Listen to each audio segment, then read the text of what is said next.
আসসালামু আলাইকুম। কেমন আছেন সবাই? আশা করি অনেক ভালো আছেন।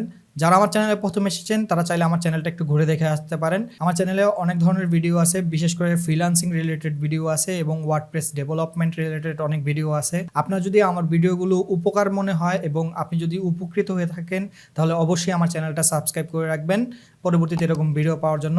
সো আজকের ভিডিওর টপিক হলো কিভাবে আমরা আমাদের ওয়েবসাইটের জন্য বা আমাদের ই-কমার্স ওয়েবসাইটের জন্য ক্যাটাগরি পেজ ডিজাইন করতে পারি। প্রোডাক্ট ক্যাটাগরি পেজ কিভাবে আমরা ডিজাইন করব সেটাই আজকের ভিডিওতে আমি আপনাদের দেখাবো। বাই দ্য ওয়ে, যারা আমার আগের টিউটোরিয়ালটা দেখেননি, আগের টিউটোরিয়ালের ভিতরে আমি দেখিয়েছিলাম কিভাবে আমরা সব পেজ ডিজাইন করতে পারি আমাদের ওয়েবসাইটের জন্য। কাস্টম সব পেজ, ডিফল্ট কোনো সব পেজ না। আমরা আমাদের ওয়েবসাইটের জন্য আমাদের পছন্দ মতো বা ক্লায়েন্টের রিকোয়ারমেন্ট অনুযায়ী আমরা কিভাবে সব পেজ ডিজাইন করতে পারি প্রত্যেকটা স্টেপ সম্পর্কে ওই ভিডিওতে আমি ডিটেলসে আলোচনা করেছি। যারা ওই ভিডিওটা মিস করেছেন তারা আই বাটনে ক্লিক করে ওই ভিডিওটা দেখে আসতে পারেন। সো আজকের ভিডিওটা আমরা শুরু করে দেবো। আমি চলে যাব আমার ড্যাশবোর্ডে। সো ড্যাশবোর্ডে যাওয়ার পরে আমরা যেটা করব, প্রথমে আমাদের ক্যাটাগরি ক্রিয়েট করতে হবে, যেহেতু আমরা ক্যাটাগরি পেজ ডিজাইন করব। সো আমরা প্রথমে ক্যাটাগরি ক্রিয়েট করে নিই। সো প্রোডাক্ট থেকে আমি যাব ক্যাটাগরিতে। ওকে, তো এখানে আমাদের যেটা করতে হবে, অ্যাড এ নিউ ক্যাটাগরি। এখানে আমরা একটা নাম দিব, ধরেন প্রথমে দিলাম ফ্যাশন, নাম দিলাম জাস্ট স্লাগ। আচ্ছা, ফ্যাশন নামটা ভুল হয়েছে, ফ্যাশন। ওকে, এখান থেকে আমরা যেটা করব, অ্যাড এ নিউ ক্যাটাগরিতে ক্লিক করব। আমাদের একটা ক্যাটাগরি ক্রিয়েট হয়ে গেল। আরেকটা ক্রিয়েট করে চলেন। এখান থেকে আমরা যেটা করব, আমরা ধরেন ইলেকট্রিক চুজ করি, ইলেকট্রিক। ওকে, আমি জাস্ট র্যান্ডমলি ক্যাটাগরি ক্রিয়েট করছি, আপনারা আপনাদের ক্লায়েন্টের রিকোয়ারমেন্ট অনুযায়ী ক্রিয়েট করবেন। সো এখানে আমি আরেকটা দিয়ে দিতে পারি, ফুড।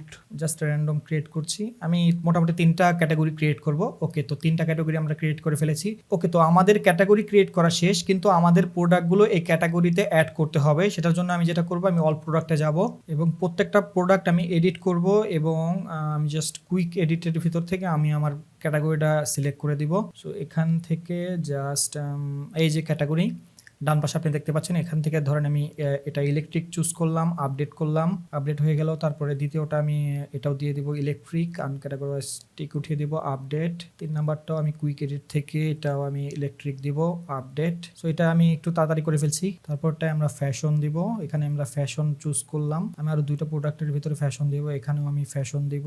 ওকে, জাস্ট আপডেট। এখানেও আমরা এটাতেও এখানে আমরা এটা দিব ফুড। তো আমি আপডেট করলাম, এখানে এটা দেই। এখান থেকে আমি যেটা চুজ করব ফুড। ওকে, আপডেট করলাম।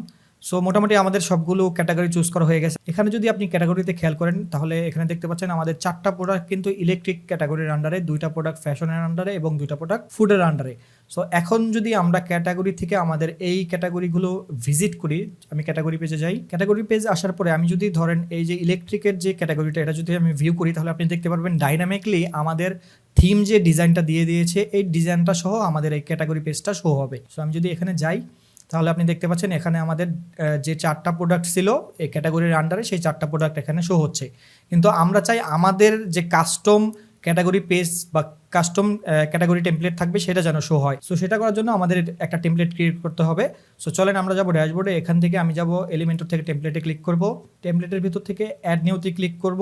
এখান থেকে আমি যেটা চুজ করব, প্রোডাক্ট আর্কাইভ চুজ করব। এখান থেকে ধরেন আমি ক্যাটাগরি পেজ নাম দিয়ে দিলাম ক্যাটাগরি শপ।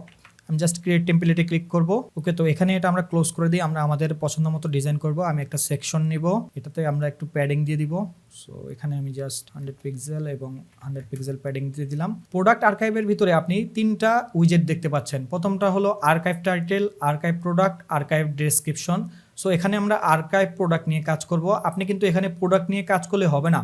যদি আপনি এখানে প্রোডাক্ট নিয়ে কাজ করেন তাহলে এটা ডাইনামিক হবে না। সো আমাদের এটা ডাইনামিক করতে হলে অবশ্যই আর্কাইভ প্রোডাক্ট এটা নিতে হবে। সো এই আর্কাইভ যে পোস্ট, আর্কাইভ যে প্রোডাক্ট, এগুলো সম্পর্কে আমি অলরেডি আমার এলিমেন্টর সিরিজে আলোচনা করেছি। আপনি যদি আগের ভিডিওগুলো মিস করে থাকেন তাহলে অবশ্যই আমার চ্যানেলে গিয়ে ওই ভিডিওগুলো দেখে আসতে পারেন, তাহলে আপনার কনসেপ্টগুলো আরও ক্লিয়ার হয়ে যাবে।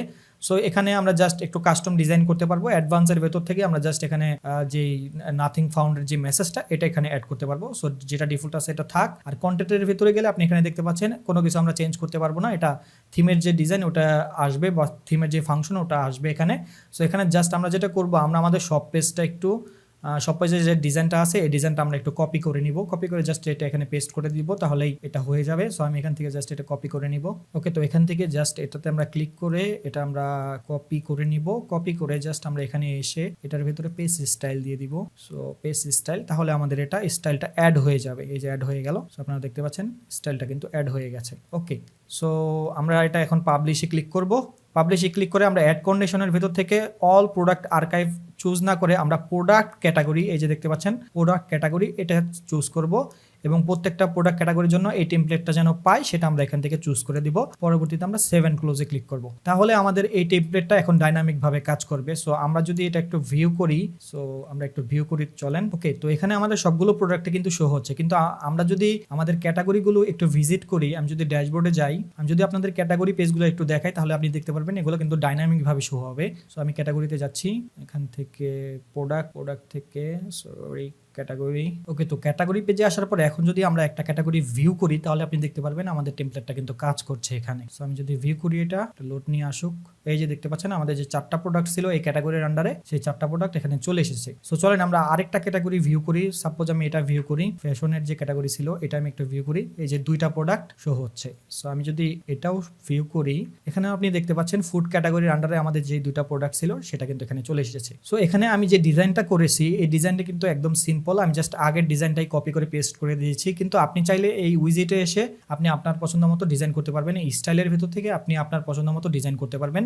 আপনি এখানে প্রোডাক্ট ডিজাইন করতে পারবেন, বক্সের যে ডিজাইনগুলো আছে এগুলো করতে পারবেন, পেজিনেশন, সেলস পে, ফ্ল্যাশ, তারপর নাথিং, ফাউন্ড মেসেজ, এগুলো আপনি সবগুলো ডিজাইন করতে পারবেন। আমি জাস্ট মিনিমালিস্ট ডিজাইন করে আপনাদের দেখালাম, ডিজাইনটা পুরোটা আপনার উপর নির্ভর করে বা আপনার ক্লায়েন্টের উপর নির্ভর করে। তো এই ছিল আমাদের আজকের ভিডিওতে যদি কোনো কোশ্চেন থাকে তাহলে অবশ্যই কমেন্ট করে জানাবেন। ভিডিওটা যদি ভালো লাগে থাকে তাহলে অবশ্যই ভিডিওতে লাইক করে দিবেন। তো দেখা হচ্ছে নেক্সট কোনো ভিডিওতে, সে পর্যন্ত সবাই ভালো থাকবেন, সুস্থ থাকবেন, আল্লাহ হাফেজ।